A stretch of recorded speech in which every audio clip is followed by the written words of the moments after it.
Graça e paz, minha querida irmã. Que a paz do nosso Deus esteja convosco, em nome do Senhor Jesus Cristo, nosso Senhor e Salvador. A sua pergunta em relação ao fogo, o batismo com fogo, e como a Bíblia trata o fogo, não é? Sobre as duas passagens ou as duas formas que a Bíblia trata o fogo dentro da Bíblia. Por causa daquilo que falamos sobre as pessoas pedirem fogo, não envia fogo, manda fogo, queima, batismo com fogo e todas essas questões. Então, vamos lá tentar entender realmente como a Bíblia trata essa questão do batismo com fogo ou do fogo purificador. Então, as duas passagens que nós devemos tentar entender é Mateus 3, 11 a 12, diz assim: E eu vos batizo com água para o arrependimento. O batismo com água é para o arrependimento. Mas depois de mim vem alguém mais poderoso, não é, do que eu, tanto que eu não sou nem digno de levar ou de desatar as suas sandálias. Esse, os batizará com o Espírito Santo e com fogo.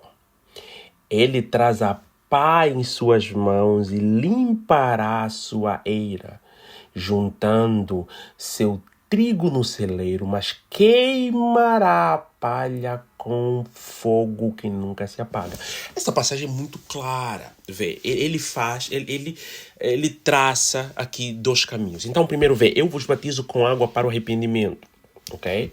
Mas, agora que ele está falando de Jesus, o que Jesus vai fazer? Jesus não batiza com água. Ele batiza com o quê? Mas, depois de mim virá aquele que eu não sou indigno de desatar as suas sandálias. O que ele faz? Qual é o batismo que ele traz? Não é água. A água são os pastores, os homens de Deus.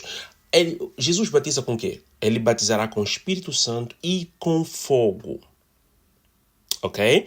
Com o Espírito Santo nós já sabemos a salvação, se refere a arrependimento, salvação e tudo isso mais. Depois ele diz, ele traz a pá em suas mãos para limpar a sua eira. Então ele traz uma pá para limpar a sua eira. E o que ele vai fazer? Como é que ele limpa essa eira? Ele vai limpar, vai separar esses dois batismos. O trigo e o celeiro, batismo com o Espírito Santo e batismo com fogo. Onde é que o pastor tirou isso? No próprio texto, vê o que ele vai dizer. Ele traz uma pá na mão para limpar a sua eira. Então ele tem dois batismos, Espírito Santo e fogo. Como é que eles se refletem? Na limpeza, não é? Ele limpa com o Espírito Santo para a salvação e depois ele limpa o Espírito Santo para a salvação e depois ele queimará a palha com fogo. Vê? Então, entenda. Batismo com o Espírito Santo. Ele tem a pá na mão e limpará, não é? O trigo e vai colocar o trigo no celeiro. Assim como ele falou batismo no fogo e no Espírito Santo, ele vai dizer trigo no celeiro, palha no fogo. Batismo no Espírito Santo, trigo no celeiro. Batismo com fogo, palha, não é? Palha ele queimará a palha no fogo que nunca se apaga. Então, essa passagem está a falar claramente da salvação e condenação. Então, não existe batismo com fogo no sentido em que batismo com fogo é uma coisa boa. Não é. É condenação. E o próprio texto diz, o joio e o trigo, não é? Aqui é o trigo e a palha. Duas coisas. O trigo é o batismo no Espírito Santo, aqueles que selou com o Espírito Santo. A palha que ele não selou com o Espírito Santo, ele vai pôr no fogo, que não se queima. Então, pedir fogo aqui nesse caso específico é pedir condenação. Okay? E a passagem é muito clara. Depois ele vai falar que o machado está a raiz. E se você continuar a ler o contexto, fica muito claro. Okay? Então, o primeiro ponto é aqui, que esse fogo, se você está a pedir esse fogo aqui do batismo, você está a pedir condenação. Aqui a passagem é sobre condenação. Depois nós temos Malaquias 3. Não é? Que aqui em Malaquias a Bíblia está falando outra vez de um fogo, só que esse fogo não é o fogo da condenação, mas da purificação. Olha o que Malaquias vai dizer. Então a Bíblia trata de fogo de duas vertentes diferentes. Vê, ele vai dizer assim, mas quem suportará o dia do Senhor, ou o dia da vinda do Senhor? Quem ficará em pé quando ele aparecer? Porque ele será como fogo dos ourives e como sabão dos lavandeiros. Como é que é o fogo dos ourives. É um fogo purificador. O ourive não tem intenção de queimar o ouro. Não é? A intenção ali não é destruir o ouro, mas é levar o ouro a uma temperatura tão alta que o lixo sairá de um lado, ou que o ouro vai se transformar em líquido, sai de um estado para o outro, capacitando o ourives a moldar aquele ouro da forma que ele quer, fazer anéis, fazer o que ele quer. Então ele leva esse ouro a ser purificado, colocar uma temperatura, fogo de purificação, não é? Purifica aquilo e transforma aquilo em outro...